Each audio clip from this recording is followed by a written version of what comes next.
Assalamualaikum warahmatullahi wabarakatuh. Saya Adi Mustaqim dengan NIM 221340002 dari kelas BKI 6A akan menyampaikan Learning Journal pertemuan ke-10. Nah, pada Learning Journal pertemuan ke-10 ini kebetulan di hari Selasa adalah tanggal merah, di mana tanggal merah tersebut adalah bertepatan dengan Hari Raya Waisak. Nah, pada hari Selasa meskipun tanggal merah, tapi kelas kami tetap mengadakan pembelajaran secara daring atau online yang dilaksanakan via Google Meet. Namun di pertemuan ke-10 ini tentunya itu biasanya harus diawali dengan 3 orang yang yang memberikan ceramah ataupun storytelling dan sebagainya gitu. Namun untuk Selasa ini itu ditiadakan terlebih dahulu karena tidak kondusif dan tidak sesuai dengan apa yang diharapkan oleh Pak Adi.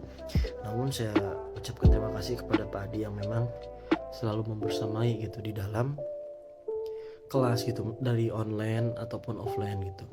Nah, tentunya sangat menarik gitu, dimana kita berdiskusi secara langsung pun itu sangat antusias, apalagi berdiskusi secara online gitu, dimana ketika di kelas online ini kita berdiskusi tentang bagaimana mental seseorang yang memang menjadi public speaker gitu, entah itu mentalnya, lalu pengetahuan umumnya terhadap wawasan daripada apa-apa yang akan disampaikan di dalam public speaking gitu. Nah, dimana tentunya pada dasarnya mental seorang public speaker itu adalah seringnya latihan gitu. Dia sering latihan dimanapun ketika memang dibutuhkan gitu. Ketika entah dia dibutuhkan menjadi MC, presentator, ataupun menjadi narasumber, dia harus bisa gitu. Berbeda lagi dengan apa-apa yang ketika kita hadapkan saat ini.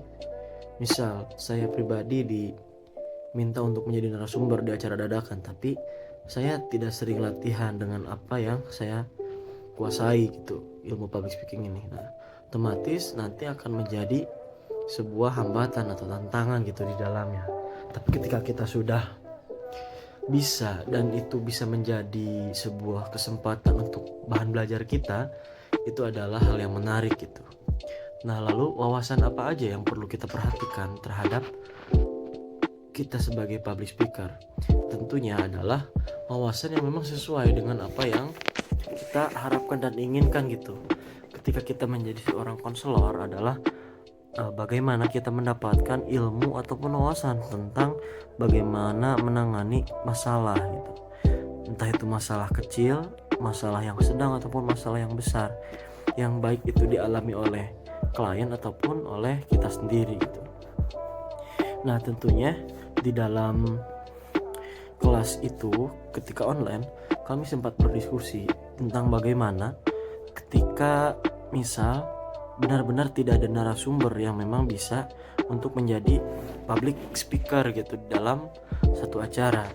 Nah, itu bisa dilakukan oleh kita misal selaku panitia ataupun yang lainnya. Tentunya kita sudah menyiapkan cadangan gitu. Kita tidak mungkin memiliki ataupun membuat suatu acara yang memang narasumbernya hanya itu saja gitu. Tapi setidaknya kita punya opsi bagaimana ketika misal opsi yang pertama narasumber itu tidak dapat hadir dengan secara tidak sengaja, ataupun misal ternyata sakit dan sebagainya, itu kita harus memiliki cadangannya gitu, yang memang seperti dia gitu, bagaimana pemateri ataupun narasumber cadangan ini juga mumpuni gitu ilmunya. Dan itu akan menjadi sebuah statement bahwa tidak semua acara yang ada di hadapan kita itu adalah mudahnya narasumber ataupun pemateri yang jarang hadir gitu, tapi biasanya memang selalu hadir dan mereka konfirmasi. Itu terjadi ketika saya mengisi acara di kebidanan, di Himpunan Mahasiswa Kebidanan Universitas Muhammadiyah Bogor Raya. Sebelumnya memang saya bertanya itu kenapa kok bisa saya sih yang menjelaskan terkait bagaimana seorang bidan yang memang apa ya, bukan organisasi, bidan seorang profesi itu berbicara gitu di depan pasiennya. Makanya mereka memilih saya karena setidaknya konselor dengan bidan itu hampir sejalan gitu, sama-sama di bidang profesi. Artinya kan kita sebagai mahasiswa pun memiliki peranan penting apa yang kita punya gitu. Jadi modal dasarnya itu adalah ketika kita sudah tahu wawasan atau pengetahuan yang bisa kita kuasai tentang bidang kita setidaknya sering latihan gitu. Mungkin itu saja yang bisa dapat saya sampaikan, kurang lebihnya mohon maaf. Dan saya ucapkan terima kasih kepada Bapak Adi yang selalu sudah mengoreksi ataupun memberikan nilai kepada kami selaku mahasiswanya.